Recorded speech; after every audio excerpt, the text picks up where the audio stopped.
to tell you all that Stoughton offices are closed tomorrow, schools are closed tomorrow, no trash collection. So if you live in Stoughton, and I'm sure other towns are doing the same thing, we're having Armageddon again tonight. But anyway, to get on with this, I'm Mary Lou Giordano from the League of Women Voters, and we're commemorating the mission of the League, which is basically voter information. The League is nonpartisan. We support policies, we don't support candidates. So we invite all candidates to all meetings, to all candidates' nights in that town. The League is founded in February of 1920, 6 months before the passage of the 19th Amendment, which gave women the right to vote. In 1973, women gave the right to join the League to men. Fair play. The League is officially nonpartisan. Tonight's moderator is Mark Lind. Mark has been an adjunct professor of communications at Massasoit Community College for 24 years.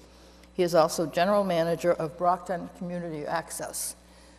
And he will set down the rules, the timing. So, after each set of candidates, we will take written questions. I will go around and pass out pieces of paper and a pen, if you need it, for any question you may have.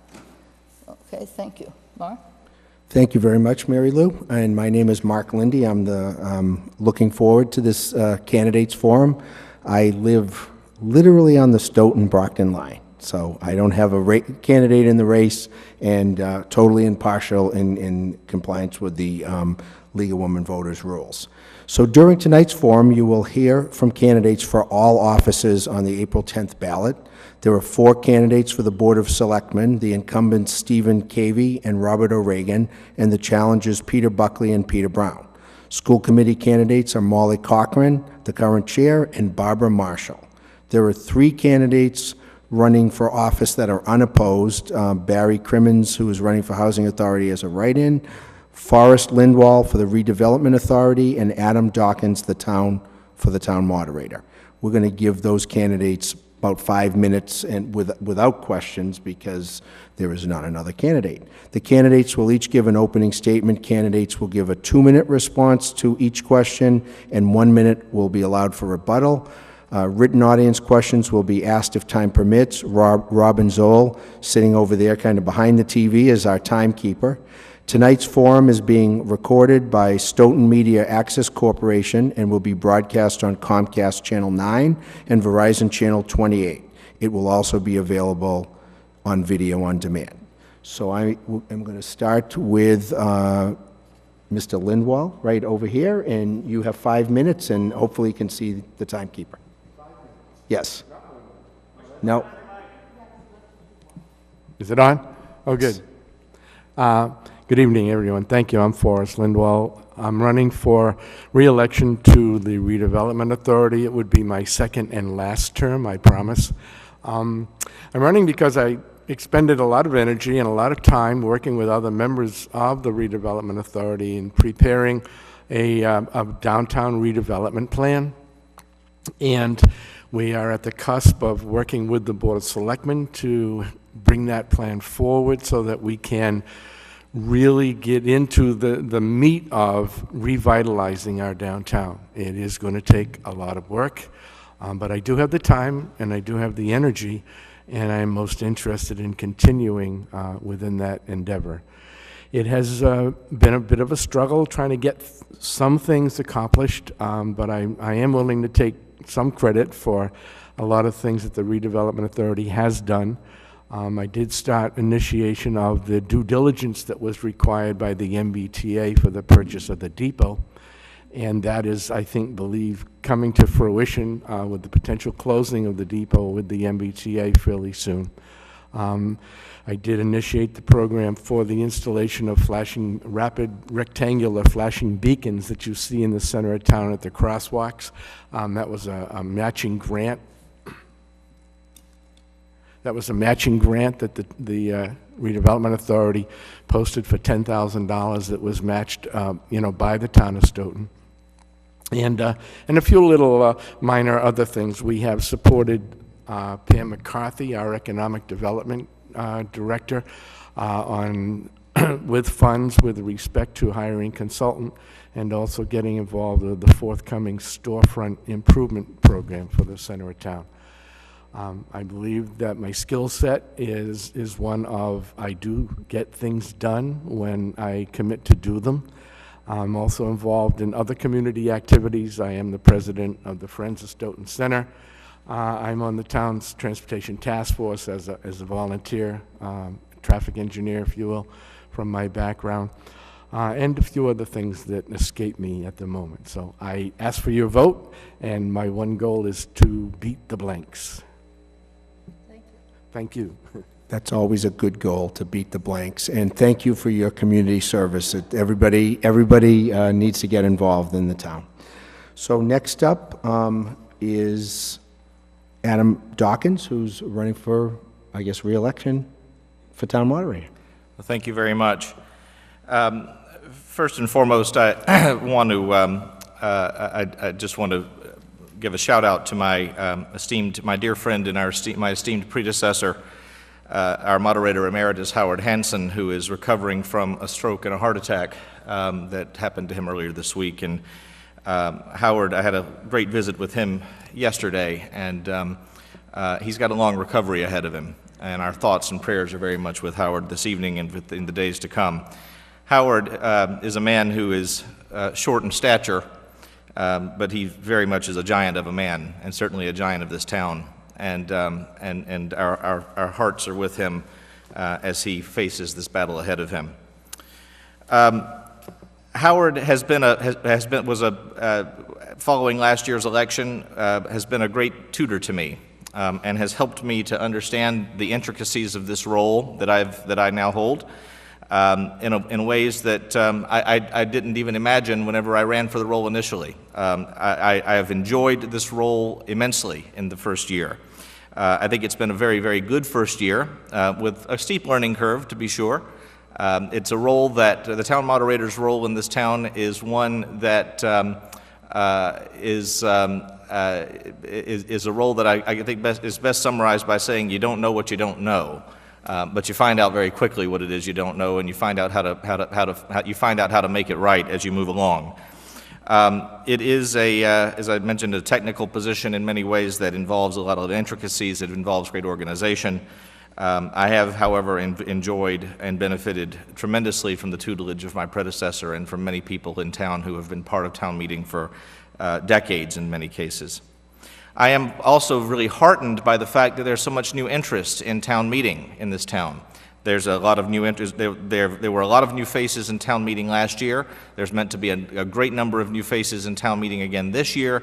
There's a brand new wave of interest in our democratic processes here in this town, and I'm very heartened to be part of that. I'm heartened to see the number of new faces of people who are interested in shaping the destiny of this town we all call home.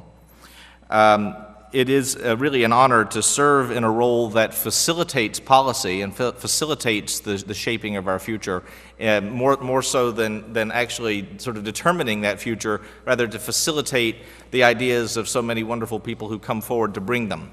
Having grown up in a part of the country, having grown up in the South, where we don't benefit from such direct democracy in a town meeting form of government, it has been a real joy for me to be a member of town meeting, and now to fall in the footsteps of someone who served so amiably for 26 years as our moderator, to now hold the gavel and to be in charge of this process myself.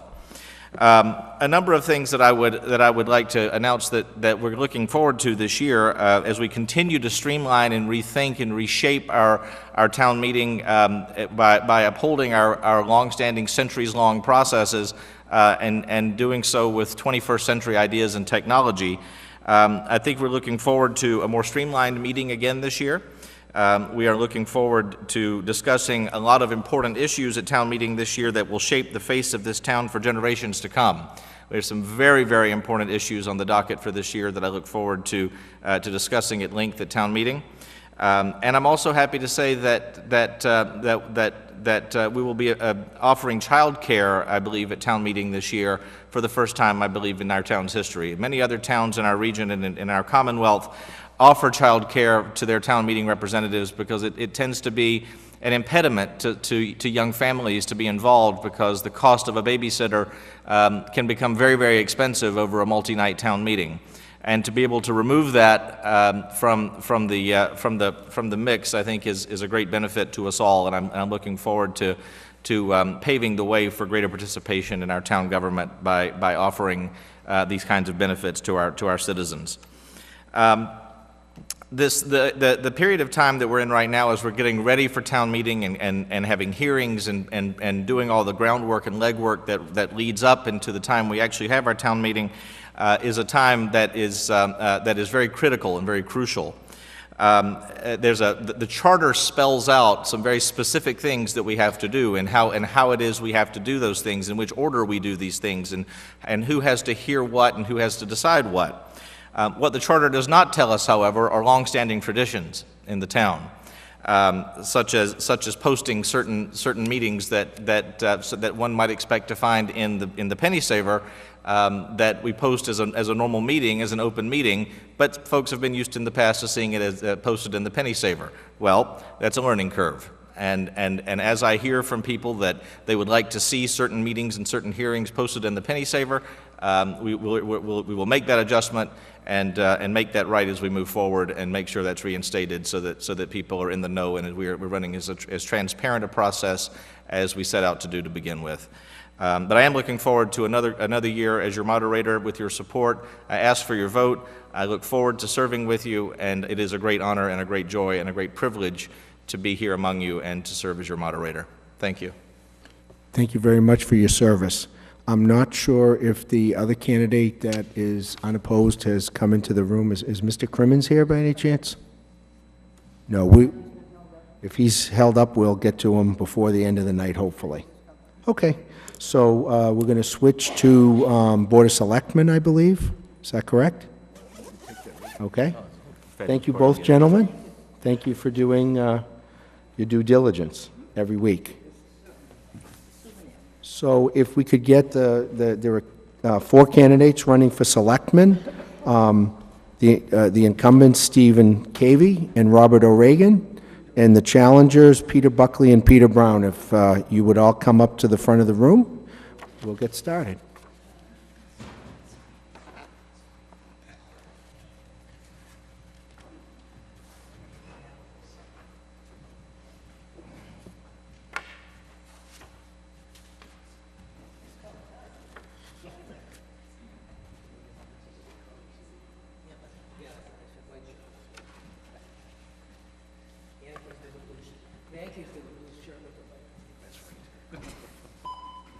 So we have 3 of the candidates present right now.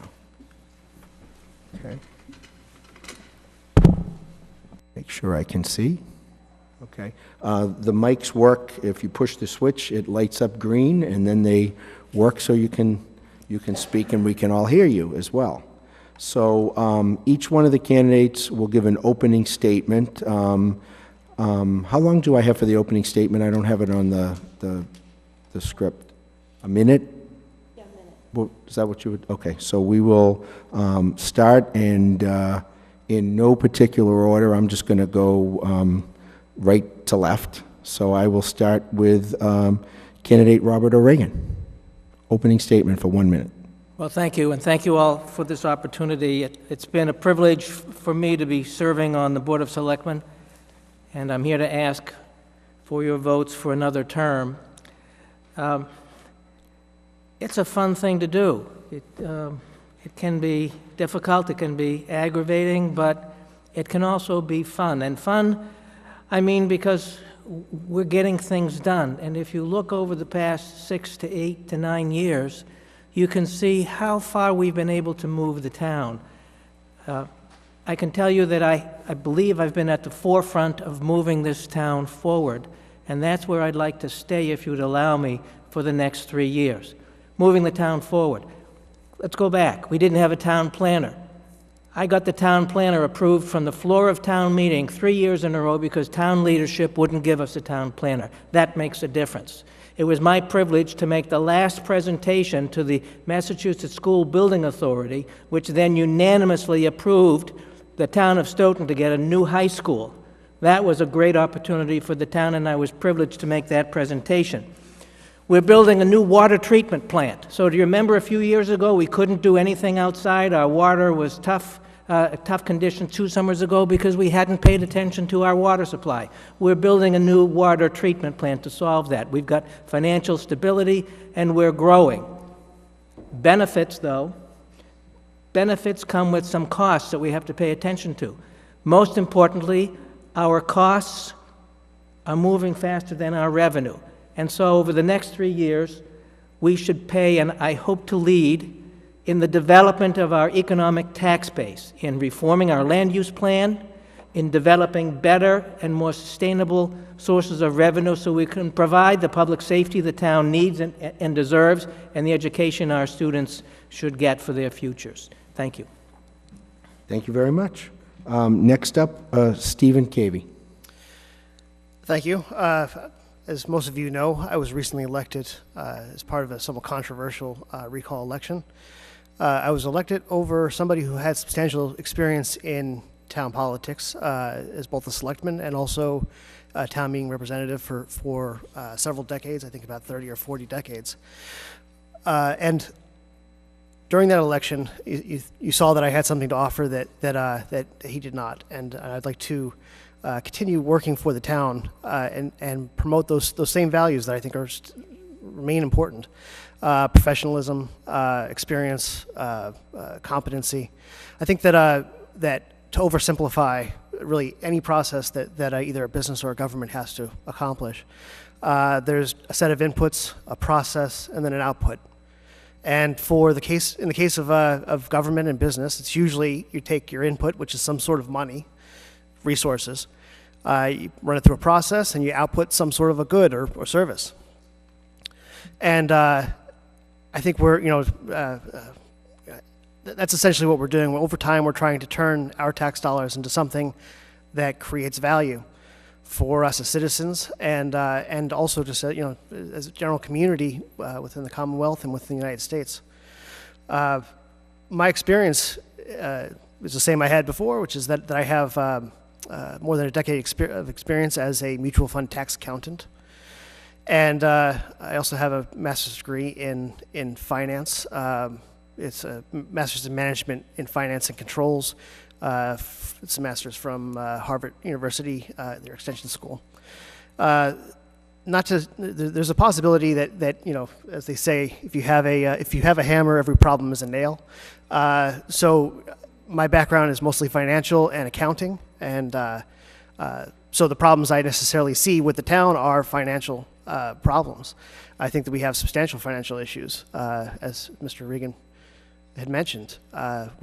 There are things that we want for ourselves. There's values that we want to be able to uphold, and that takes financing, and it takes business acumen and financial acumen and accounting acumen, and I have those. And the reason why I'm interested in running for another term is to take advantage of those for the sake of the town.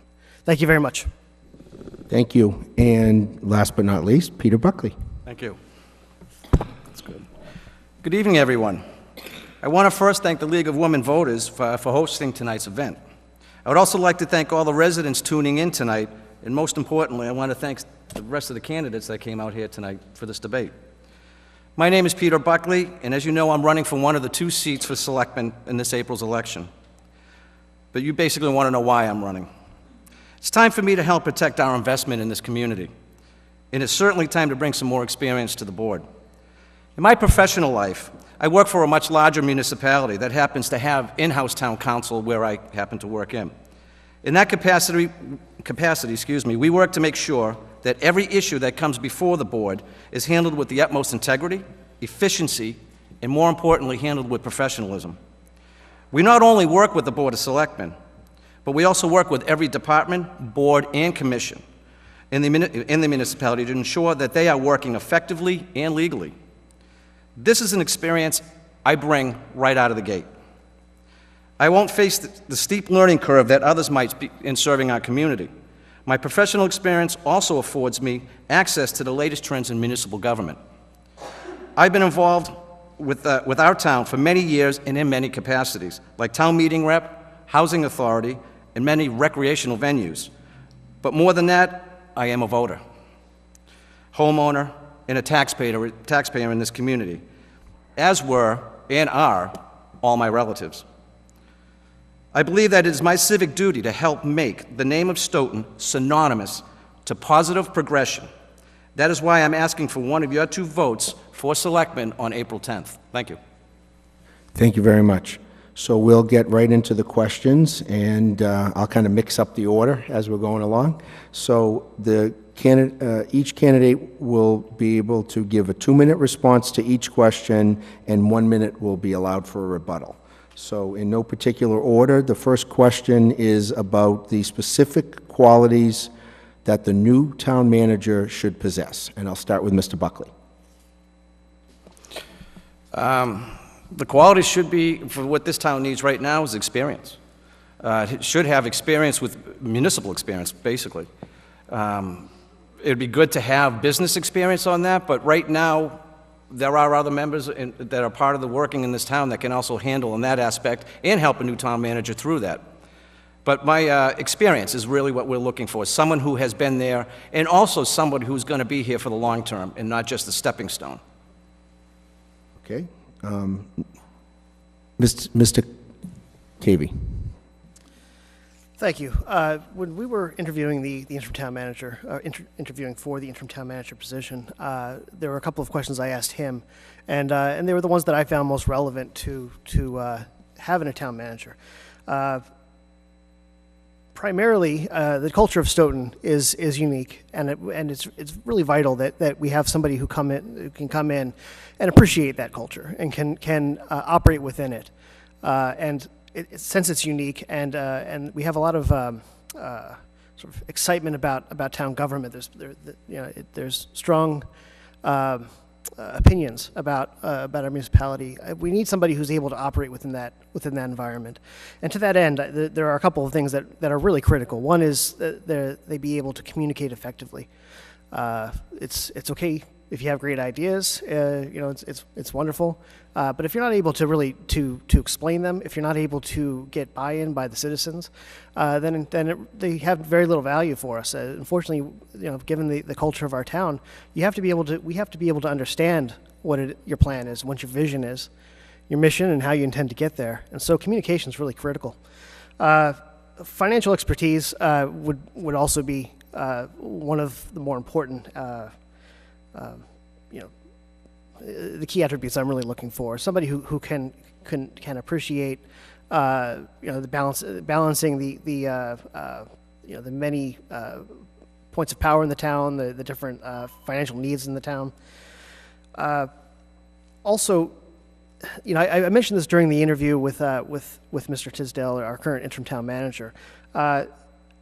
This might not be, maybe not everybody feels this way, but I feel that having a tolerance for failure, I think is really critical. We're going to run into problems that people have not seen before, and they try to figure out, an answer or a solution, and it might be wrong. And being able to bounce back from that, being able to learn from it is really critical. So those are some of the things that matter to me. Thank you. Thank you, and Mr. O'Regan. I think the first skill that a town manager in Stoughton, or talent or character, is have a tough skin. I think that one thing as a community, and this picks up on a topic Mr. Cavey mentioned, was Stoughton has its own way of doing things. And so we need someone with a tough skin who can work through that. But tough skin is not all, because what we need in the heart of the manager is an educator and a mentor. We need somebody in the next town manager who has faith in the volunteer system that we have in the town. The backbone of getting things done in this town is the work that volunteers do. We're unlike many other communities where they rely on or defer to or don't have professional staff, and so things don't get done. In Stoughton, ownership by citizens of this community is tremendous, and the skill set to know the value of the volunteers who work and how to apply their talents and skills are critical. In the coming years, though, given what we are facing, talent and skill in budgeting and understanding how to tease out economic development so that our tax base can grow, so that our level of services can at least stay stable, if not get advanced, is absolutely key. The fact of the matter is that the cost of doing government business is growing faster than our revenue is, and we cannot be increasing taxes on our residents to keep up with that. I think it's intolerable that we face the prospect of needing to trim services in order to pay our bills. That's not acceptable. We can do better. And the leader to do that is our town manager. Our town manager needs to know what levers to press, what buttons, or is it levers to pull, buttons to press, on how to get economic development going and how to work with the town boards and committees, all volunteers, to deal with land use planning, to draw in good long-term sustainable businesses so that we can have the schools and public safety and services that this town wants and needs. All of those things and more are skill sets that I'd be looking for in the next town manager. Thank you. Okay, thank you all for your responses. Second question, and I'll start with Mr. Cavey first, just so I let you know where we're going. School committee members have to participate in mandatory training to learn the responsibilities of their office. Should selectmen also undergo similar training regarding their position? Sure.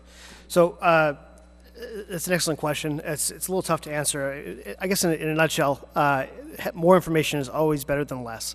And so, you know, in theory, I absolutely support having people come onto the board who had an opportunity to learn about the process, learn how to do it, learn what the responsibilities are, because the potential to overstep either your authority or to sort of misunderstand the rules have very broad consequences, and so you know, absolutely in theory, I believe that something like that should exist.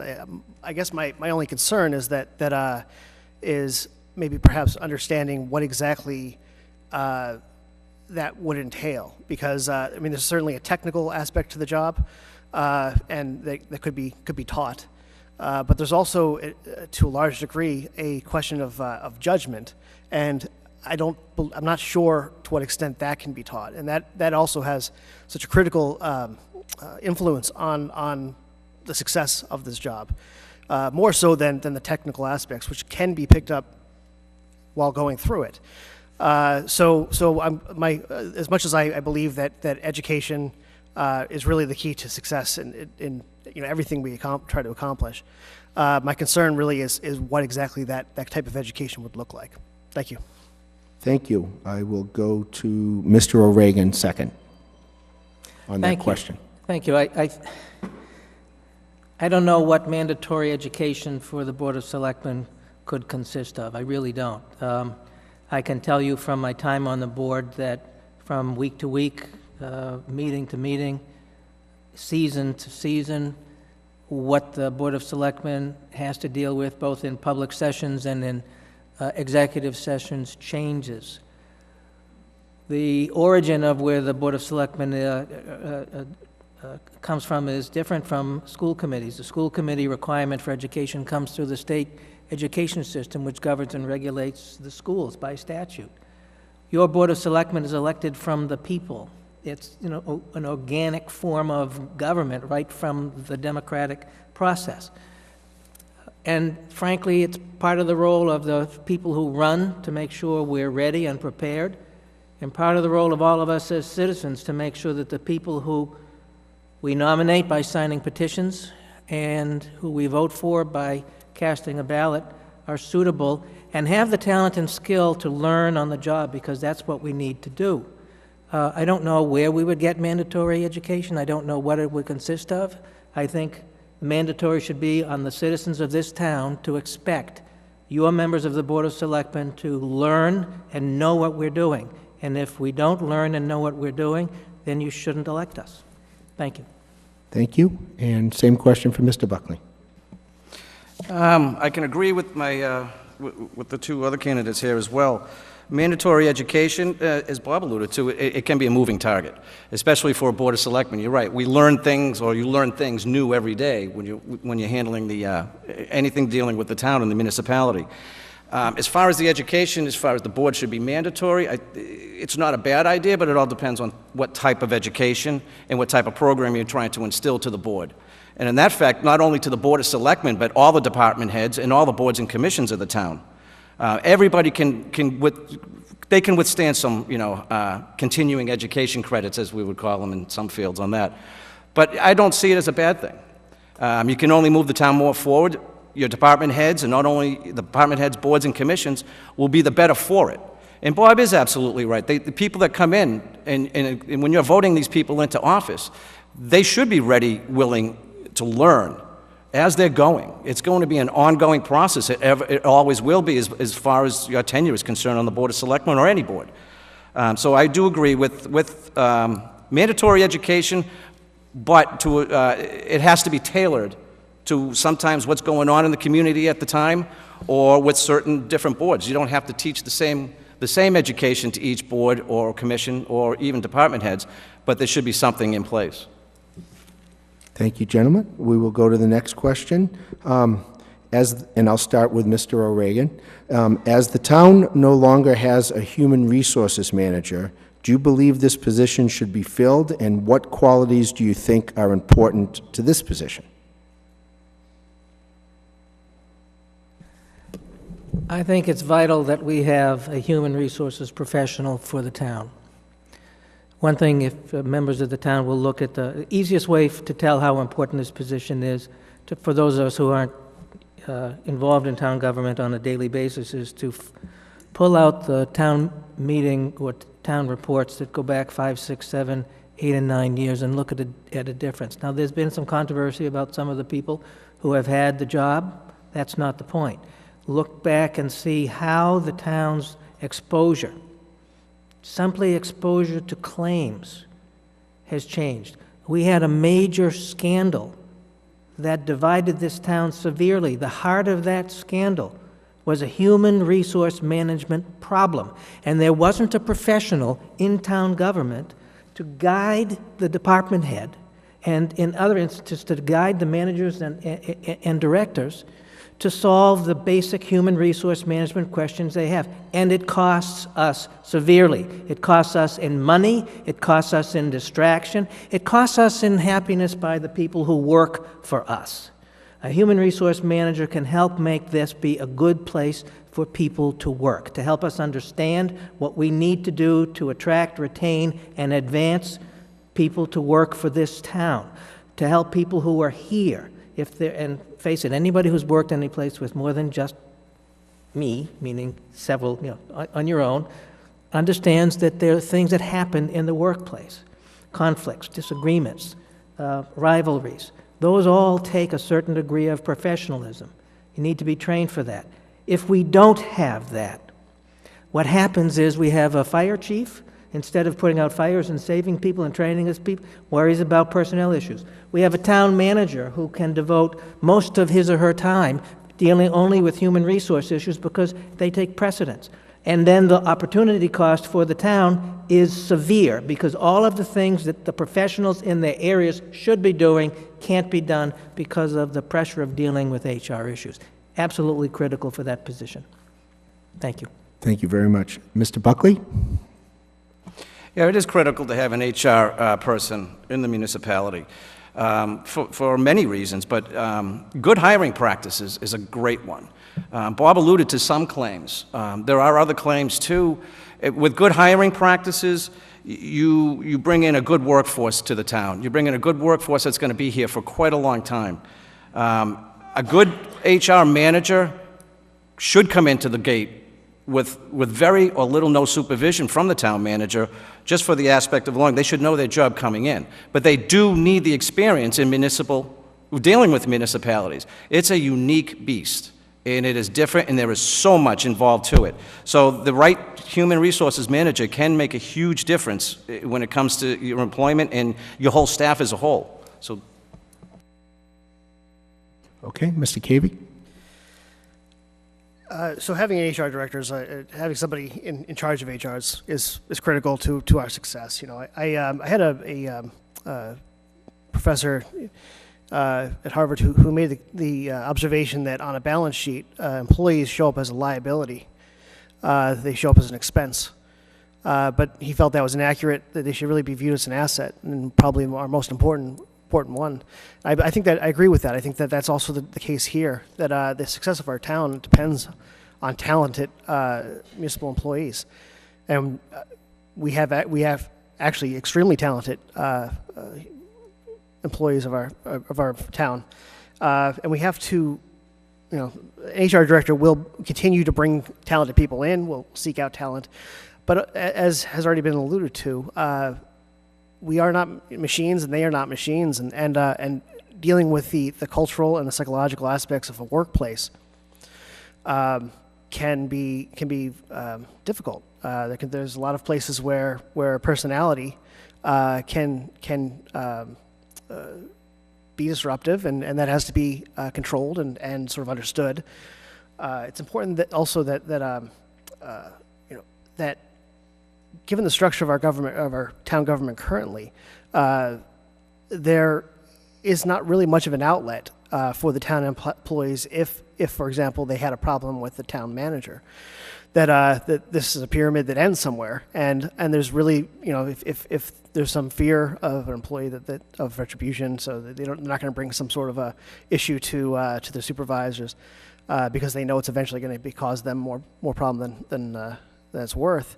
That's a real problem for the town as a whole. Having an outlet, having a method of sort of circumventing that for our own protection, allowing people to be whistleblowers or to bring problems to a party that can resolve them is critical to our success. Thank you. Thank you very much. So the next question, I will start with Mr. Buckley, and this one is, in view of the building boom in town, do you think the water supply is adequate, or will a watering ban be necessary?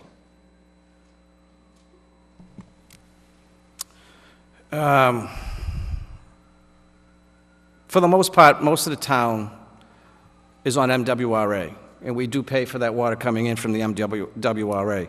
From my understanding, and again, this is not looking deep into the water situation, from what I understand in recent years, as a matter of recent months, they've done a lot of work to the infrastructure, to the water department to accommodate that. So to answer the question right off the bat, as far as a water ban, I don't foresee one coming. For those who have been on not town water, but well water for the same thing. I mean, we've all experienced this winter how wet it's been, and we're well above our water tables. I think we're coming up in the summer months. I think we're going to be adequate enough to sustain without a water ban. Okay, thank you. We'll go to Mr. Cavey. Thank you. It's a really excellent question. I don't want to. I want to be respectful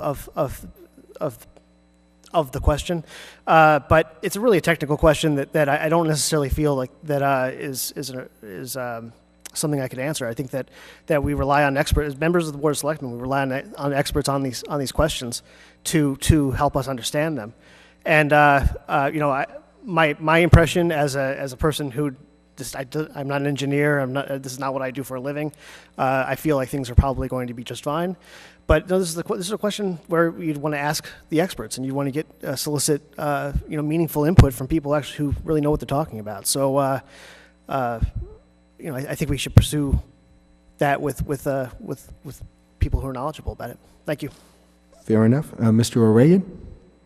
Thank you. So the question is our water supply adequate, more than adequate? Yes. Do we face prospect of a watering, of some sort of watering ban? And the answer pretty much is no, and let me tell you why. So a few years ago, as I alluded to earlier, we had an issue with water. And the issue with water was caused for two reasons. The first one, and here's a theme, we had a very old conduit that needed to be replaced, that we didn't replace when we could have, should have, would have replaced it, and it collapsed. And because it collapsed, we couldn't move as much water as we could have, should have, would have from our own resources in order to feed our own community. Because we faced some of that shortfall and for other reasons, we bought into MWRA water, which is very expensive. And to overgeneralize, it's one of the cost of MWRA water is one of the things that has driven up the cost of water to citizens of this town. So one of the things we have done in the past 2.5 years is begin construction of a water treatment plant and fixing the conduit. That will result in our having more than enough water from our wells, good, clean, treated water, and we're looking at the possibility of being able to sell water to other communities because we have a lot of water, we just have not been good at getting it and maintaining that resource. That's an issue that we saw on the Board of Selectmen. That's an issue that I wasn't the only one, but worked hard to make sure that we addressed in a timely manner, and it's by doing that a way we can make sure that the town has enough water to grow, I'll come back, so we can develop businesses in town. One of the frustrating parts of business in Campanelli Park is water and sewer supply down there. With this, we can further that development and build a tax base. Thank you. Thank you all. So the next question, and I'll start with Mr. Cavey, is would you consider requiring all the abutters to connect within 24 months to any new sewer project? Could you re-ask that? I'm sorry, I'm having to... Okay, yeah, I know the acoustics, I heard about them. Yeah. Would you consider requiring all abutters to connect within 24 months to any new sewer project? That's an excellent question. I think that, so we're balancing individual rights, perhaps a disinterest in doing that or forwarding it against the general needs of the town, right? So it's sort of the one versus the many, and which should take precedence. And that's a difficult question to answer. I think with projects like this, we get a certain benefit from having a large scale involvement, and for that reason, I would generally I'd want us to advocate for that. As far as requiring it, I don't know if that's necessarily the best route. Mostly be given the culture of the town. If you require people to do things, then you it's not always the best approach. But if you can make a persuasive argument, if you can help people understand what you're trying to accomplish, I see that as more productive. Thank you. Mr. O'Regan? Probably not, but let me use the question to explain how my weird mind works. The question says, would I consider having all the abutters connect within 24 months to any new water sewer project? I think as a member of the Board of Selectmen, if you're presented with a question, you have to consider it. There are pros and cons to almost any decision that comes before the Board of Selectmen. So, yes, I would have to consider it, and I would. Now, it makes a difference. If we look at the town has a sewer priority plan. There are 2 areas of the town that have been identified as sewer priority areas. One down Park Street, and the second is the southern half of Washington Street from the center south. Both of those are key either for sanitation and public health reasons or economic development to get sewer. Would I want to be forced to pay the connect charge and the line charge? No. As it stands, would I be in favor of forcing the residents on those 2 lines? No. But bear in mind, maybe 25 years ago, my neighborhood, 20 years ago, my neighborhood had sewer. I was forced to pay a betterment assessment that I didn't want to pay, and I did that because the town was under a consent decree to put sewer in because we hadn't paid attention to our infrastructure, and so for groundwater reasons, we were required to put in sewer. So we may not have a choice, because if we look at some parts of the town where, especially in the summertime, the fragrance that you get when you, say, go to a particular restaurant reminds you that some places not having sewer isn't a real option. So all these things need to be considered, and they need to be factored, and we need to find solutions to them. Come back. volunteers, active in the community, experienced town manager who knows how to get the resources. Everything is connected. Thank you. Thank you. Mr. Buckley? Considering it, yes, absolutely considering it. But it'd have to be a really good reason for any resident to connect mandatorily to the sewer system, especially in a small time frame as 24 months. There's other reasons that going into this, the cost. What's it going to cost? How are the people going to pay for it? Are you going to do a betterment? Are you going to let them pay it down? Is it a private way? Is it a public way? All these play a factor into putting in a new sewer system or a new sewer line into any part of the community. So the consideration, as Bob had mentioned too, is vast and it's very complex. But as far as considering it and actually being in favor of it are two different things.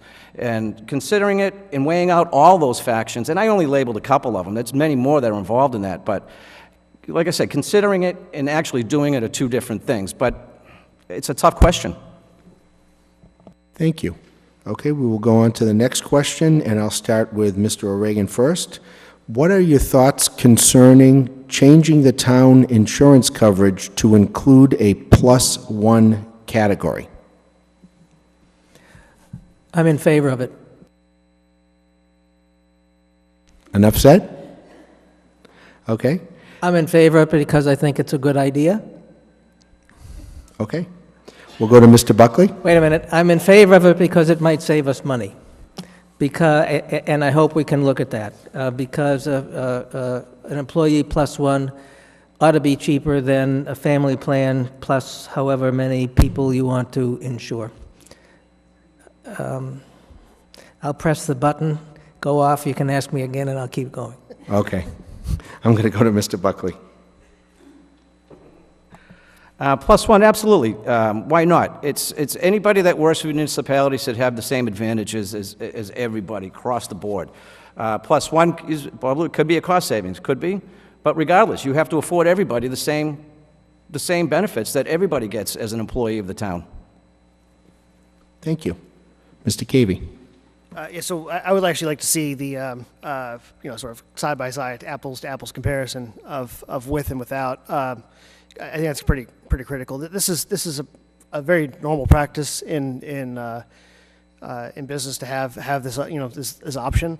So I think it's to find some sort of a parity with the private sector. I think it makes sense. One of our larger costs as a municipality right now is insurance, is the health insurance, and I think that finding a way to tweak that to the benefit of the community is critical. And I once again, this is a very technical question that requires some math to be done. And if I could see just an apples-to-apple comparison of the advantage we get for the money that we spend, I'd love to see that first. Thank you. Thank you. And next question is, I'll direct it first to Mr. Buckley.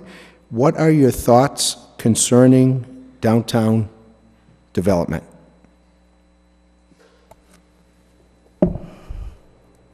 Do it. Redevelop the downtown. You have a schmood that's in there now that should be helping with bringing in good business to the downtown area. It hasn't been working. Matter of fact, more businesses have left the downtown area. Your biggest problem, and everybody knows, is parking. You have to have viable downtown, off-street parking. You can't have the way the traffic flow goes through the town right now with many routes, many commuter routes and many commercial routes flowing right through the center of town. Just having parking in the center itself is just not a safe idea anymore. The town has grown to that capacity where the flow is just outrageous. Off-street parking is the way to go. That's going to step up and bring the businesses back into the downtown. It'll help the schmood as well. Thank you. Mr. Cavey? Yeah, so it's sort of a slightly weird place, but if somebody had asked me when I was a little kid, or they told me I was going to become an accountant, I would have never believed it. I would have told them to get out of my room.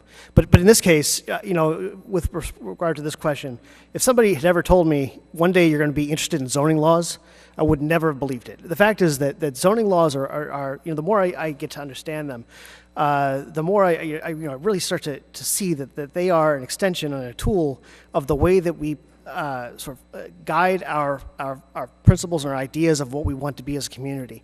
And we have we have a SHMOOD. We have a set of laws, bylaws for the downtown area, and my understanding is that their intention was to facilitate development. They were codified slightly before, about a year or so before, the real estate market collapse of 2008. And so, my concern is that the environment that we currently live in is not hospitable to the goals as they have been written down. And I think that there's evidence that's true. The development has not happened the way that we probably had anticipated. I think that fostering and finding the tools in the zoning laws to make that possible are critical. The downtown development is really important for a number of reasons. I mean, definitely it's financial, right? If we can increase the tax base through businesses in downtown, that benefits us all. That takes a lot of the burden off of the individual taxpayers. But the living in a place that you actually want to be is also important. When I talk to people about my own vision for the town, I often say, when I look back at my own childhood, I don't remember, the McDonald's, the really awesome McDonald's that was there, or the really awesome, grocery store. It was more. It were the things that were unique to that area. It was the things that you couldn't find other places that made you want to go, right? It made you want to remember and care about it. You become sort of a nostalgia machine if you can foster something that's very unique about a town. And I think that. That also is really critical that we develop our downtown to have some significance to us. Thank you. Thank you. Mr. O'Regan? My thoughts of getting the downtown done are to keep doing what it is that we've been able to start since I was honored to be named chairman of the Board of Selectmen.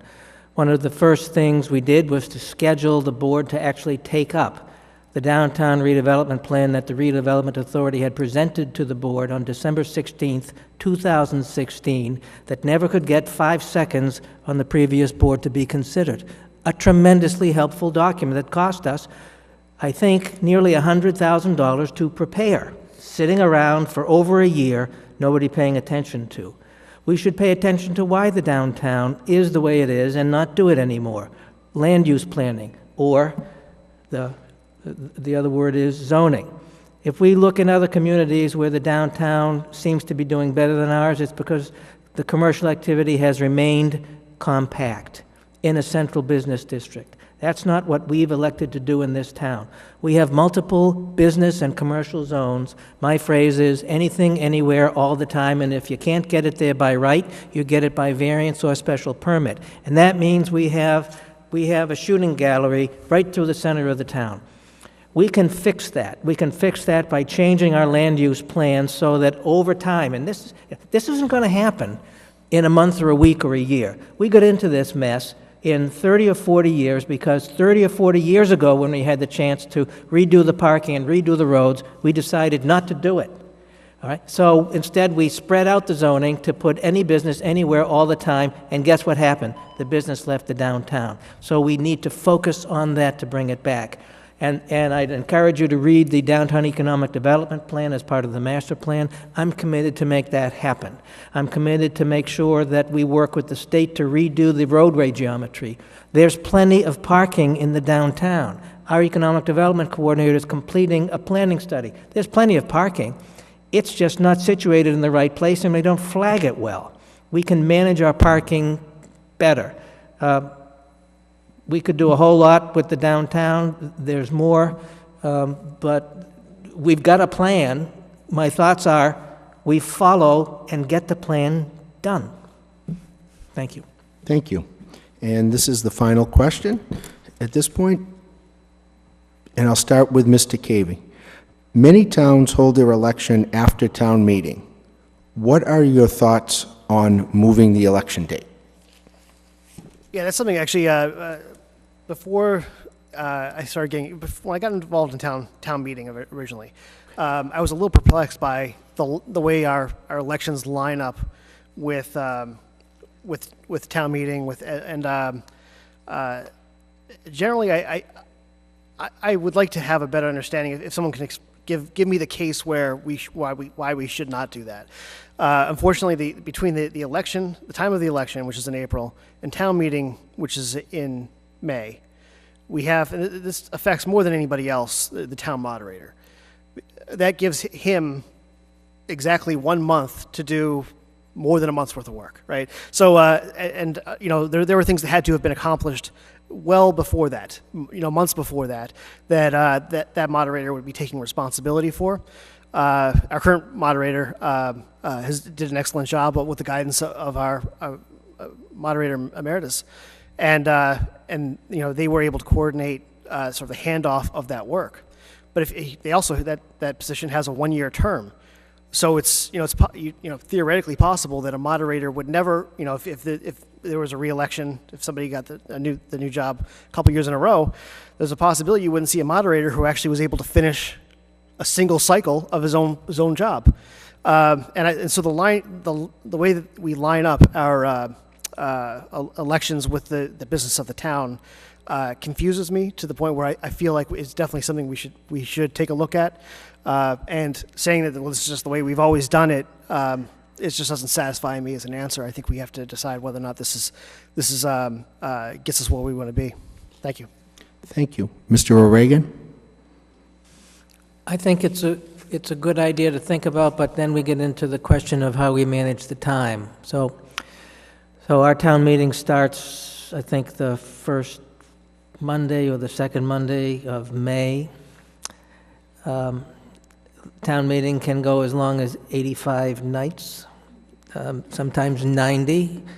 This Board of Selectmen is out to fix that, the way we're managing, but by the time you're done town meeting, let's say you get to the third week of May, and then you get into college graduations, high school graduations, all kinds of, you know, whether it is, whatever you do, first communions, all kinds of stuff goes on in June, and then you have July. So as a practical matter, how do you make it work? I don't know how you make it work. It's a good question because in terms of cycling office, on the Board of Selectmen, depending on the year, you could have 2 new members of the Board of Selectmen.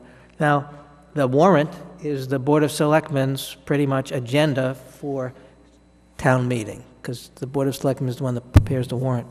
So you could have a Board of Selectmen that put the warrant to town meeting by a 3-2 vote, 3-2 against the warrant that town meeting considers possible. So all of these things are worth considering. My biggest problem is, as a practical matter, I don't know how it would happen to start having town elections at the end of May or June until we fix town meeting and have town meeting, you know, maybe 3 nights. We can do that. We're bound and determined to get that done. Thank you. Mr. Buckley? Many municipalities do have this April election schedule, as well as many municipalities have it at all different times of the year. A lot of them elect to have it in the fall, just like with your state and federal elections. It would seem a lot feasible to have it at some weird time. The April elections, or the April elections are burdensome to the whole town. You're in the middle of budget season. Everybody's getting prepared. It depends on what the climate is financially for the town. It's a very stressful time of year. So to move it wouldn't be such a bad thing. It's also a good idea to have it to have the people that are on, like the Board of Selectmen, if they're new members to the Board of Selectmen, at least they just don't have 1 month to prepare for a town meeting. At least this time they have a few months to get acclimated to the issues and understand exactly what's going to be presented at town meeting. So, yeah, I mean, it could be moved. Thank you. So we are going to allow audience questions and written questions. Have you passed out the cards?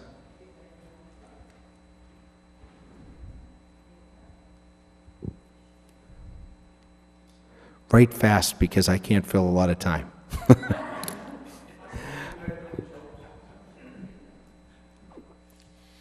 Three selectmen walked into a bar. There we go. There we go. Everyone else walked out.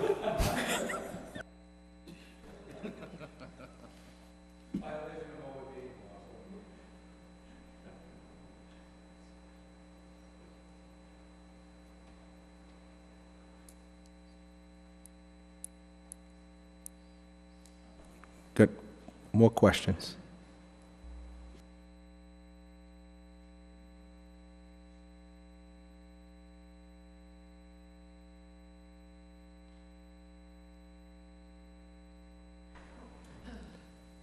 I just have one format question. Robin, I don't know if you can answer it for me. Are the candidates allowed to make a closing statement?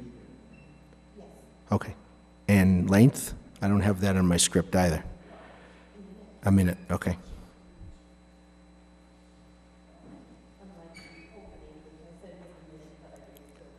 Okay. One question, and we'll get another one in a minute, okay?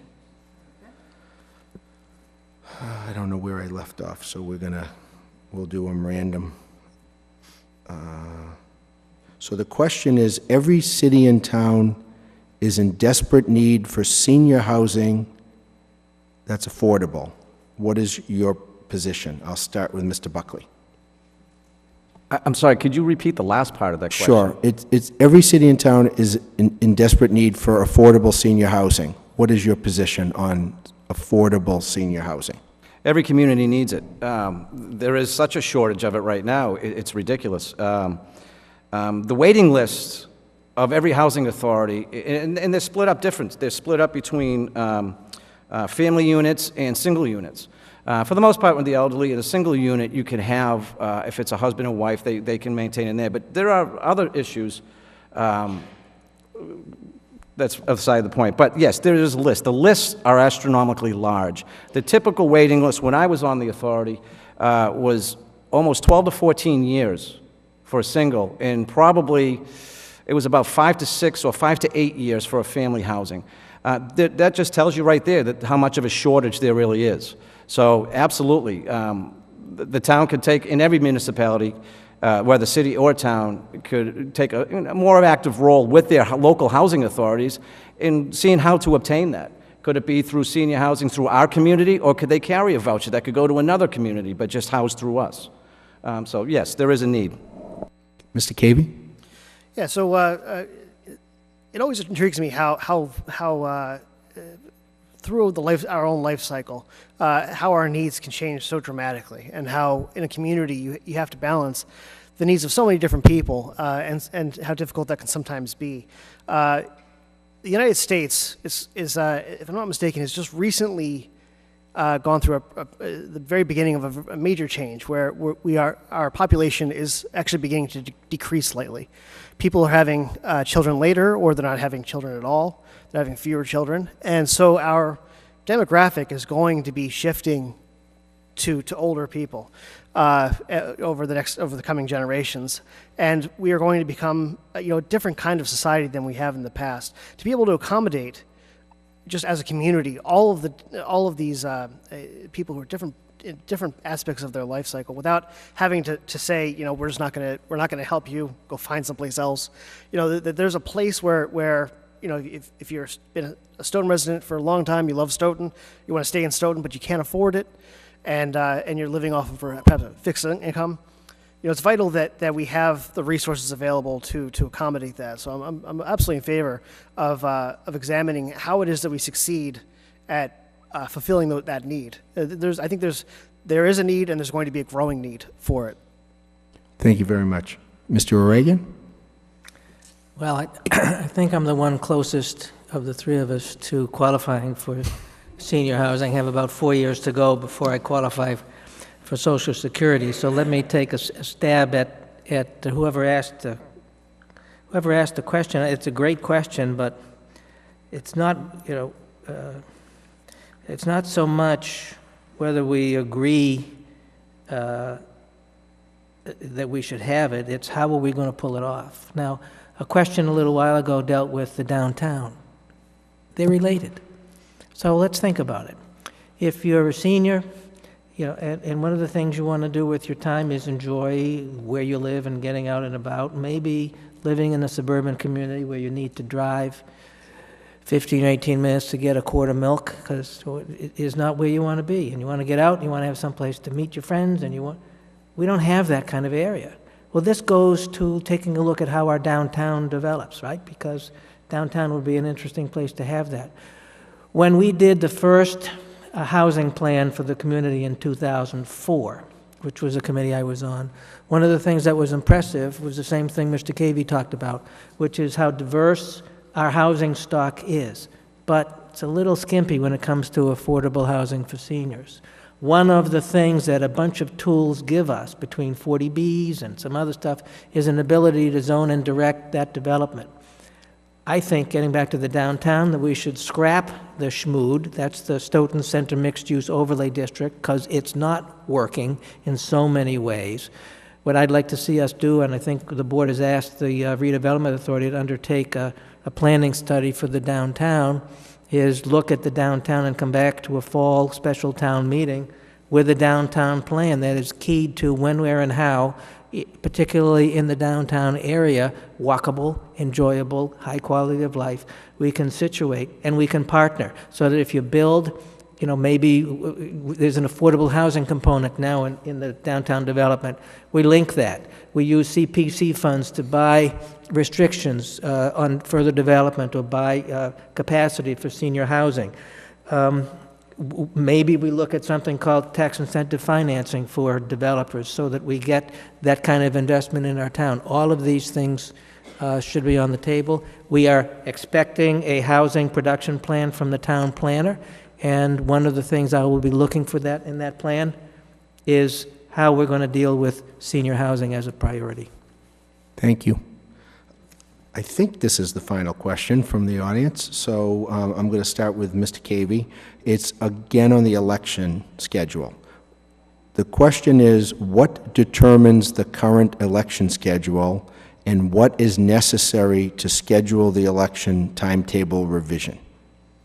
Yeah, so I mean, this is codified within our charter. I think it was, it's been revised numerous times, and I don't recall exactly the date that this was determined as the time. I think it was in the 70s. I want to say 1978, but I could be mistaken.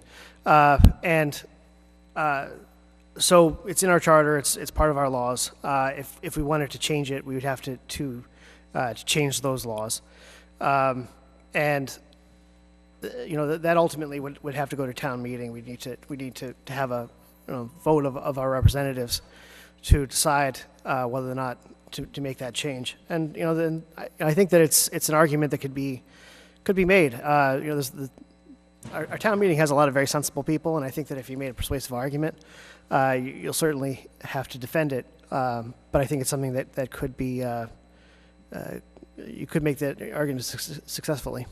Thank you. Thank you. Mr. O'Regan? So the way the process, I understand the question is, how would it work to change? What determines the current election schedule, and what is necessary to schedule the election timetable revision? The current election schedule is set by the town charter. To change it, town meeting would need to pass a resolution to change it. Change the town charter, as I understand it, that would have to go on the ballot for the citizens of the town to vote to change the charter. And then, because our charter is a creature of the State House, the legislature would need to approve it and the governor would need to sign it. That's the process. Thank you. Okay, we're at the point where we can do the closing statements, and then we'll switch to, oh, I'm sorry, Mr. Buckley. I checked you off by accident. That's quite all right. I'm going to make it very simple Sorry for you. about There's that. not much more I can allude to on that. It's a pretty cut and dry process. It is the town charter that guides the schedule, along with the Mass General laws in conjunction with the Secretary's office, and then eventually it comes out of the State House itself. So not much I can add to that. Okay, thank you, and I'm sorry, I didn't want to miss you. So we're going to start, I'm going to go this way for the closing statements. I'll start with Mr. Buckley. Again, I want to thank the League and everybody here tonight for coming out and listening to us tonight. We've got a long road ahead of us coming down the line as far as the Selectmen is concerned, the town itself. Again, I have the experience coming forward to this board. I want the job. I can do the job. I know I can do a very good job at it. So basically, I'm just asking on April 10th for one of your 2 votes for the seat of Selectman. Thank you. Mr. Cavey. Thank you again for having us, and I appreciate your time in help facilitating this discussion. I think that so, you know, I have a young family. I have a son who's in kindergarten here, and I also that's one of the reasons why I got involved in town politics, is that I wanted to have some influence and understanding of the environment we lived in as a family, and I always wanted to keep my eye on it and help facilitate however I could. going in a direction that I felt, we needed. I have a set of skills that really align well with this position in finance and controls, as well as accounting, and with a lot of tax experience as well. So I think that I have a good educational background, work experience background, and dedication to this community. I hope for your vote again. This would be the second time I've been asking for it in less than a year. So once again, I ask for your vote, and I'll do everything I can, as always, to listen to your concerns and be available for you. Thank you. Thank you. Mr. O'Regan. Thank you. I, too, want to thank the League and the other candidates and the public for allowing us to be in front of you tonight. What I hope the voters can see is in the time you've allowed me to serve on the Board of Selectmen, you have a selectman who's prepared, dedicated, focused, determined, patient, and tenacious. Those are qualities, I think, that we need in our town government. I think that we need to be so concerned about residents and the rising cost of the tax base that economic development is key. And in 10 seconds or less, I can remember my mother, who passed away about 2 years ago, when we were taking care of her, living in the house we grew up in, determined to pay the bills. And we could help her, she refused to take the help. And I see that across our community. I've been fortunate to have the training and education and the opportunity to serve to help with that. I want to do it. I think I've done a good job, and I hope, if you agree, you'll consider me for one of your 2 votes on April 10th. Thank you. Well, gentlemen, thank you all for your participation, for your willingness to serve the town, and the biggest thing of all is make sure everybody gets out and vote. People need to do their civic duty, and otherwise, if they complain, you can listen to them, but it doesn't count. Thank you all for being here. We'll bring the school committee candidates up next. And I'm going to take a short walk and get a comfy chair.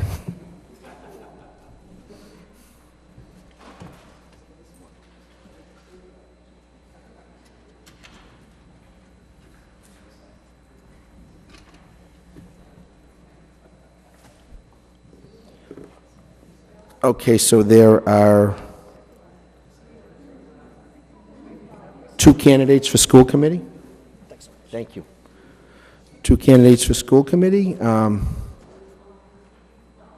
candidates are Molly Cochran, who's the current chair, and Barbara Marshall. Welcome to both of you. Okay, so we're going to start with opening statements and a minute apiece. So I'll start with Molly Cochran. You got to push the mic. The green button makes it work. If you push the green button. Thank you. The button. Thank you very much. Thank you. It's good to be here tonight to speak to the community. I'm running for re-election for school committee because I care deeply about children, about public education and its role in our democracy, and about our community.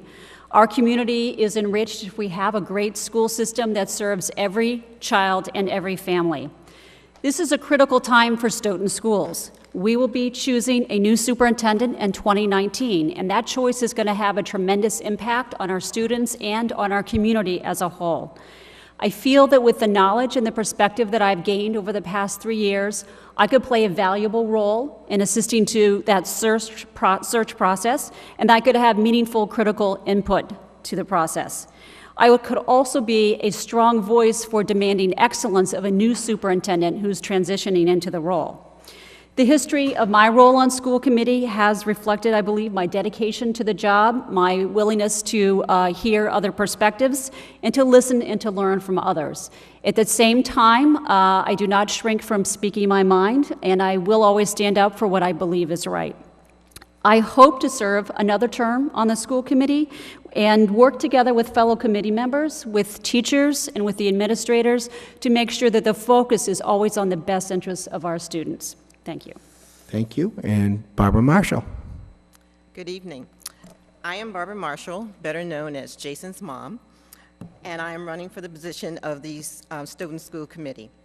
With my background in business and leadership roles in the community service, I will improve the school committee in several areas. 1, being proactive versus reactive. 2, to improve the communication to our customers. You are our customers, the taxpayers and parents of Stoughton. Also, to assure accountability in the areas that the school committee is responsible for example, the performance of the school superintendent. The primary issues that I see are improving communications with our customers. Again, you, the taxpayers, and the parents are the customers. 2, ensuring all policies are being consistently applied, and also hiring a new superintendent that has the experience to address all of our issues in our school system and to move our school system from a good system to a really great system. So I'm asking for your vote and looking to move. You have my commitment, my passion, and my drive, and asking you to get your vote and to ensure that we can move this school system from a good school system, which it is, to a great school system. Thank you very much. And we'll start with the questions, and I will start with Barbara Marshall. So what specific qualities should the new school superintendent possess? A new school superintendent needs to have a quality of being able to engage with the community, also to have a very wide vision of where he or she wants to move the school system itself. Not just to be very narrow focused, but to really look at where the system needs to go to, and also appreciate what's already in the system itself. So I think they have to really be able to talk with our parents, talk to our taxpayer, and make sure they're moving the system the direction the system needs to go into. Thank you. And Molly Cochran. Do Yes. you mind if I call you by your first names? That's easier. That'd be Okay. fine. Thank Okay. you. There is an enormous amount of qualities that you need to look for in a superintendent because it is a job with an incredibly broad scope and an incredible amount of responsibility. Yes, communication with the public is an element of that job that the public, quite frankly, notices whether that communication is effective or not. But there's also managing a $47 million budget. And there's like a whole range of qualities, some of which are sort of more your personable, your inspirational qualities. And it's great to have somebody who's a great speaker. And I love those qualities as well. But if you can't sit down there with the books and pinch every penny out of this $47 million budget, the taxpayers are not going to thank you. So you really need to dig into depth as to what qualities you're looking for, what strengths the person has. And somebody may be very passionate about education, but if you can't manage the details of that budget, if you can't manage the disputes with the union, quite frankly, there's just a wide range of things that you need to be able to manage. And I have to add, you have to have a very thick skin because so many things can go wrong, major things or minor things, and brickbats will be thrown at you as the superintendent. Thank you. So we're going to go back and forth. Sure. We're just going to Sure. mix them up. So I'm going to go to Molly first. Since there is so much confusion concerning snow days, do you have any ideas concerning the possibility of at-home lessons? That's actually a good question as we face yet another storm. I don't think that we have had a serious discussion at the school committee level as to whether there should be backup plans or at what point in the time there should be backup plans so that time can be used productively at home by the students. I know that I have read that some other schools do that, or at least they were doing that 3 years ago when we had the horrible series of storms. That's certainly something worth looking into and worth considering. And even if it's just a minor amount of work that doesn't take up several hours a day, I think would certainly be good to have the students be somewhat productive. And the other point, actually, when you think it through, is that so much work is done at the OMS, the middle school and the high school level with the Google Classrooms, and there's a whole lot that actually can be accessed from people, and almost all the students have devices at home, so that's something worth exploring. Providing we have power, of course. Thank you. I forgot about that power issue. Hopefully we all will. Barbara, same question. About, I think one we should really look at is the school calendar itself. Right now, we still continue the February break and the spring break. which continues our school all the way through almost the third week to sometime close to the fourth week of June, depending on snow days.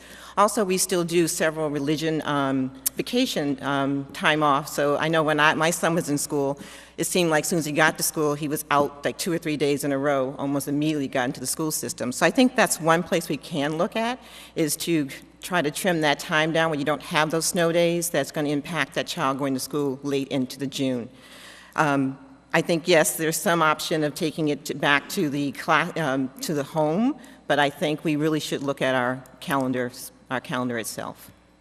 Thank you both. Okay, so the next question is, and I'll direct it first to Barbara, how do you think the school should handle the problem of schools which do not comply with ADA guidelines?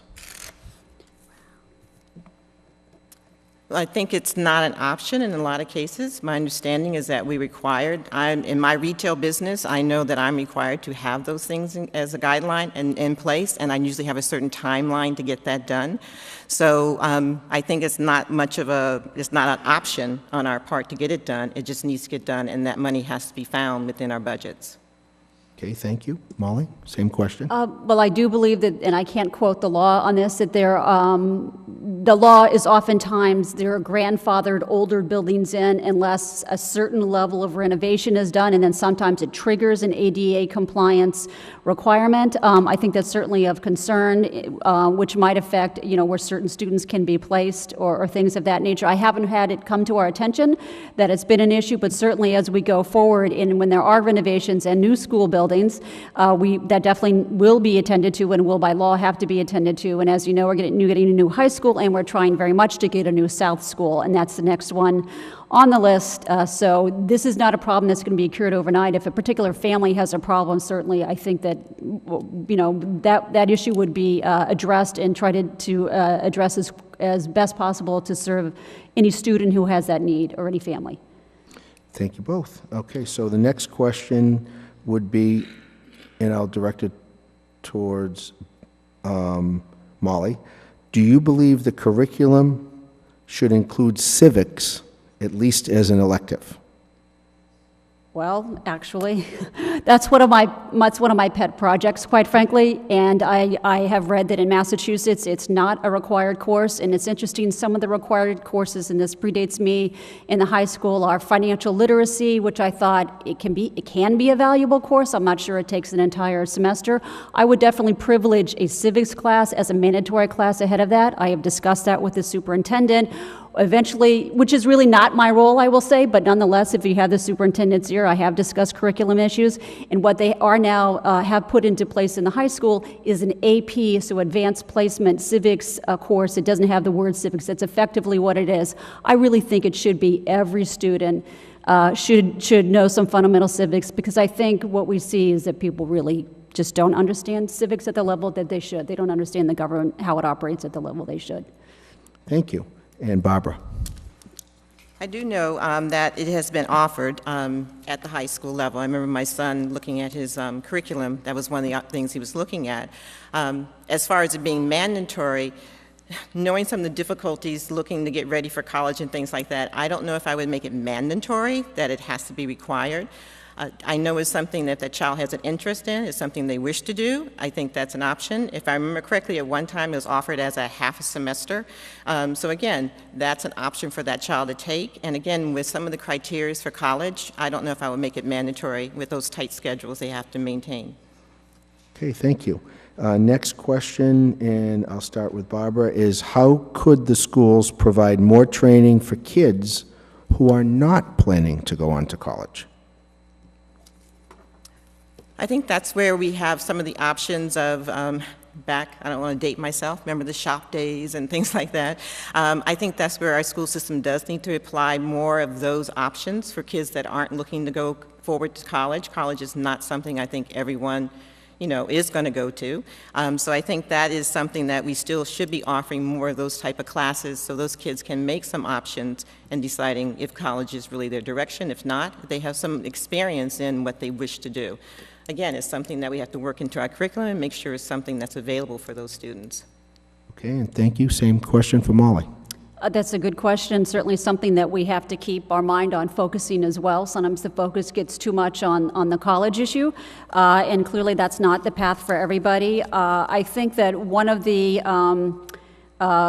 coursework that some students can do are the business courses. When I think the business courses are not necessarily directed towards people who are on a college path or looking to that, and as opposed to something very practical that they can use for a career. So I hope that's just an example of some of the more practical things. And then clearly if people, you know, there is the Southeastern option for students who have a specific trade that they would rather focus on that, you know, preparing for that trade than go through a more, I would call it a different type of academic approach that you would get at Stoughton High School. But I do think those business courses are, which is a growing field, and I think they are adding another teacher to that is something that would address students who are not necessarily going to college as well. Thank you both. Okay, the next question, and I'll direct it to Molly first, is how would you diversify the teaching staff? That's an excellent question, and I wish that we had an easy answer to that question. The issue of diversity is something that sort of hits you in the face when your children are in the school system, because it is a very richly diverse school system as far as the students, and that to me is a huge plus for sending your child to that school. At the same time, the staff is just very, very white, and there are very few exceptions to that, and it's been that way for many years. I have had multiple discussions with Dr. Rizzi about that. I know that currently the district is paying to belong to the Massachusetts Partnership on Diversity in Education to go to specific career fairs to try to hire more diverse staff. I will also say that I cut out and gave to the administrators, to Ms. Miller and Dr. Rizzi, an article from the Boston Globe which talked about Stoughton as being one of the very few towns in the greater Boston area that actually has a black middle class. And I said this could be a great recruiting tool. So the issue is recruiting when there aren't enough diverse teachers out there to fill the places where they are needed. And we also have the challenge of the fact that we kind of have a lower union step on the salary, and it's hard to compete with a Boston or a Brockton when our initial steps are lower than those towns. So we do have some challenges, and we do need to move in that direction. Thank you. Barbara?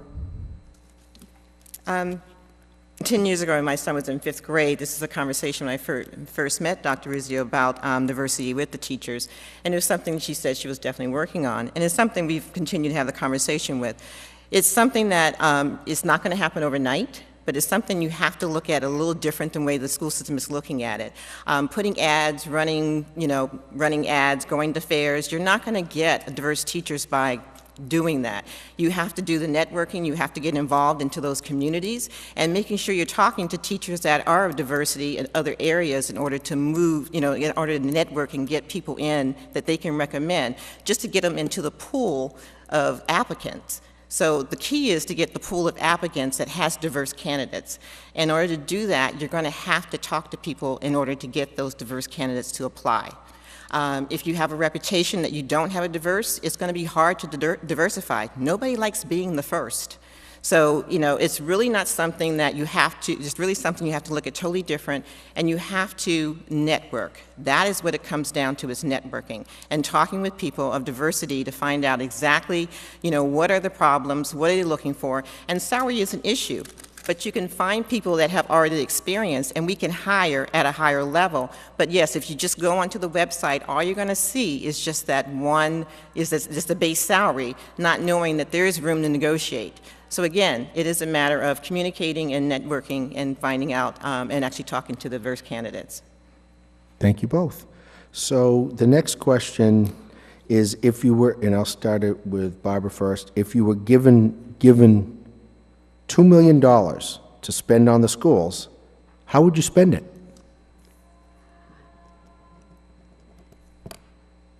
To go to Barbara first? Good for you. Yeah. I'll be thinking. I ask that same question when I do a job interview with an applicant. $2 million for the school system is not a lot of money for what I think I might want to do with it.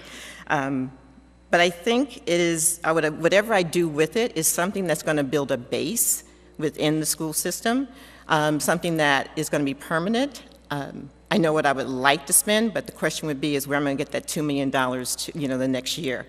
So whatever I spend with it is going to be something that is going to leave a base to build from and to improve the school system. A specific item I don't want to say because it might not be the budget next year and I might not be able to keep it. Okay, fair enough. Molly? Also a good question, and in this scheme of things, it's sort of limited money. However, one could do something with it. I guess what I would like to do is to help level the playing field. So for those children who come to school as kindergartners less ready than other children, or even moving back in time for children at the preschool level who perhaps need preschool, need full-day preschool, need more assistance so that they are sort of ready to learn when they walk in kindergarten. You know, there is a disadvantage. We all know it's a socioeconomic disadvantage. It cuts across every school system. It would be great if you could put the money in there and reaching out to families with very, very young children and getting those children involved, that would be money well spent. And the school does do that. There is a program which I think affects 15 families in town where they try to reach out with reading and play and toys with very, very young children, and they are following those children in a program. Now, there's 15 families. If you could expand it to 100 families, it would just help so many more children. Thank you both. And this is the last question I have, but we're going to give the audience any opportunities for questions as well. So while I'm asking the last question and the candidates are answering it, we can get the cards back so we can keep moving along. So this is, first, I'll ask Molly to answer it, and then Barbara. As a member of the school committee, what would be your top 5 priorities?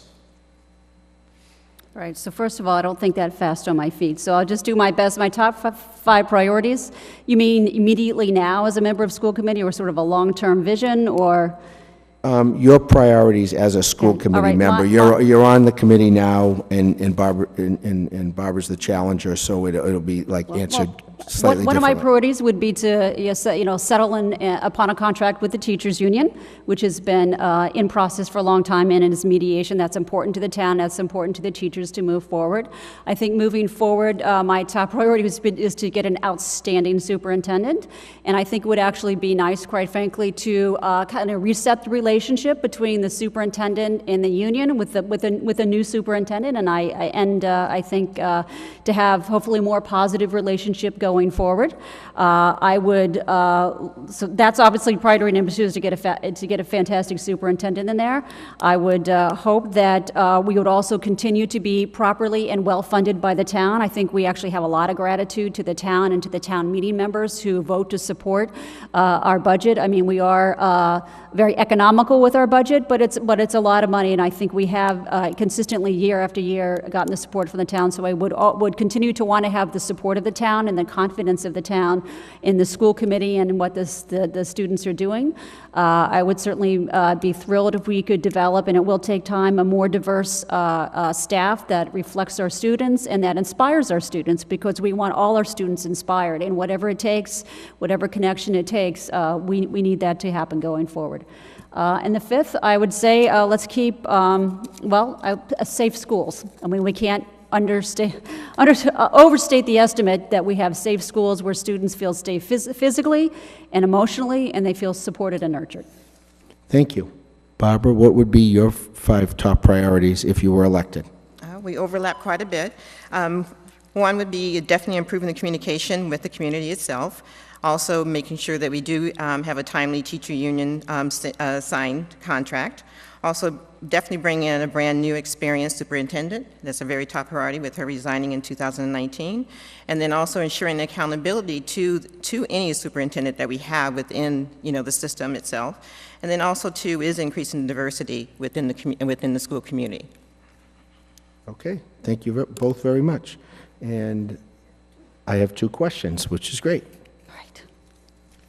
Okay, and let me see where I left off and just make sure I'm doing it the right way. Okay, so we'll start with Barbara on this one. In the past, the relationship between the school committee and the superintendent, on the one hand, with the Board of Selectmen and town manager, has not been good. What do you think it is now, and why? Did I read the question right? What do you think it is now, and why? Is that the end of the question to whoever wrote it out there? Well, talk about the relationship between the school committee and the superintendent and with the Board of Selectmen and the town manager, the relationships. So, from my understanding of the question, asking, what's my opinion of what the relationship is with the superintendent and the school committee and the town selectmen? The superintendent, the school committee, the Board of Selectmen, and the town manager. There are a lot of parties involved, especially at budget time. Relationships, from what I understand, haven't been great. Okay. But I don't know if there is a very good relationship, with everyone across the board. With the school committee, I think it is a working relationship. I feel, though, that the school committee needs to take a different type of stand with that relationship.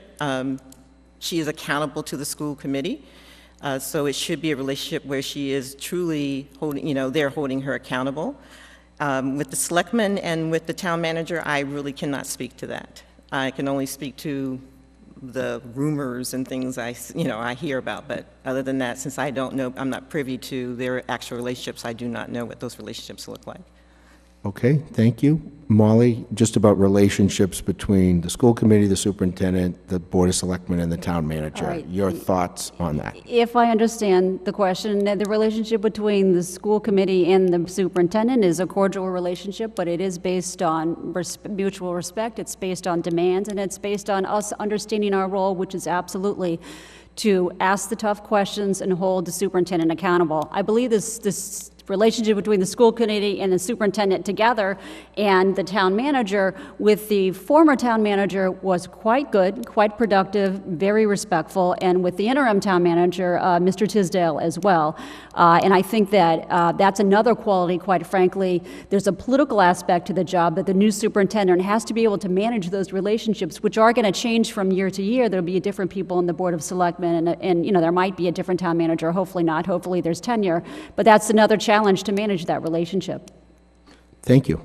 Okay, and I'll flip this, and we'll have Molly first, and then Barbara second. What is your opinion of heterogeneous groupings at the elementary level? I didn't write the question, so I'm not quite sure. Heterogeneous groupings? Groupings at the elementary school level. So if somebody who asked the question might want to, I don't want to misinterpret what the question is, and then I'm not really going to be very productive because I'm not sure what you mean by heterogeneous groupings. Does that mean grouping children who might be studying at different levels, or does that mean grouping children who might be studying at different, well, not being, my memory is that the elementary schools were good in this sense that they didn't start to immediately make students feel divided, that it was in a sense, you weren't, I don't think anybody was assigned to a class in 3rd or 4th or 5th grade based on where they might, be scoring in a certain aspect. At the same time, there were always the opportunities to read at the next level if you were ready for the next level and to do this at the next level. So it seemed to be a little bit of a mix of again, we're not trying to categorize children in middle school as to what level they're at, so we are keeping kids in the same class, and we're not sending, this kid's at this level, go to this teacher and go to that teacher. I don't think that's in play, but I do think there were the opportunity to say, well, if you're still reading at this level, that's fine. There was the Walk to Read program where you might go to another classroom for your reading period because you're at this level and some other people are this level and other. So I think the openness is there to explore what level you're supposed to be at without like formally putting you into different categories, if that answers the question. Okay. Barbara. Yes, if they're still continuing the process when my son was in school, that is the process that they were doing. So if a child is not reading at the same reading level, they're not moved to another class and so forth. They're given extra specific help by that teacher or by a reading teacher, but they're not put in a different class. And I think that's very important so the child does not feel that they're different in any way or form. I know my son will hate me for this, but he was not a great reader and still not, and I work for Barnes & Noble, so that's not a good thing, and all. But watching the process with him reading, that was something that the process the school went through. I thought it was a very good process, and again, he never felt the stress of him not being a good reader. So I think the process they do follow, and I would not agree with a child being put into special classrooms just because of certain skill levels they don't do very well. Thank you both. I think we're at the point where we're at time for closing statements. I don't believe the other unopposed candidate has shown here tonight. Okay, so we are going to go to closing statements, and I'm going to start with Barbara first. So I am asking your vote for the school committee. I think I bring a lot to the plate. I know I bring a lot to the plate for the school committee itself. With my business and community background, I have a very short learning curve, and it's something that I know that I can commit to, and I'm very dedicated to, and have a lot of passion to the school committee. I'm a big believer in public schools. I made a choice a long time ago. We moved here purposely for the public school system because of the fact this was the one school system in the area that had kindergarten. Full-time kindergarten. So it's something that I've worked with the system in the past individually with my son, and I like to make sure that I can leave an imprint in Stoughton with my work that I can do with the school committee. Thank you. Molly. Thank you very much. I would like to thank the League of Women Voters for sponsoring this debate tonight. I've learned a lot, and I've learned a lot from the other candidates as well, so it's been very, very engaging. I would like to say that for those of you who don't know me, that I am a litigation attorney, and I bring some of those skills and some of those that educational background to my role on school committee. But I'm also a mother. My twin children just graduated last year from Stoughton High School. We're in the school system from K through 12, so I do have that whole span of experience to look back on and to have that inform my decisions and my role on school committee.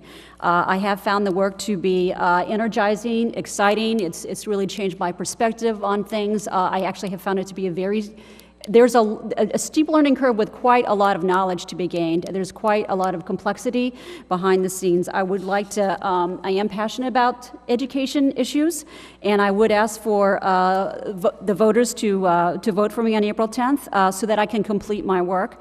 I feel that now I have learned the ropes, I have gained some confidence and some skills, and I would like to help with the transition to a new superintendent and to a new high school. Thank you very much. Well, thank you both. I think Stoughton has outstanding candidates for all offices, and if the audience would give them a nice round of applause. Thank you. I want to thank the Stoughton League of Women Voters for giving me the honor of being the moderator tonight. I always enjoy doing this. And just a reminder that tonight's forum, I see a hand raised out in the audience. Yeah?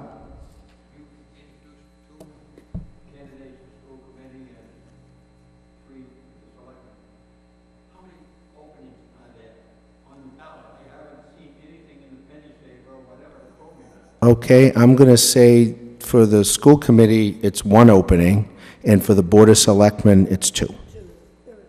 Two openings. You're welcome.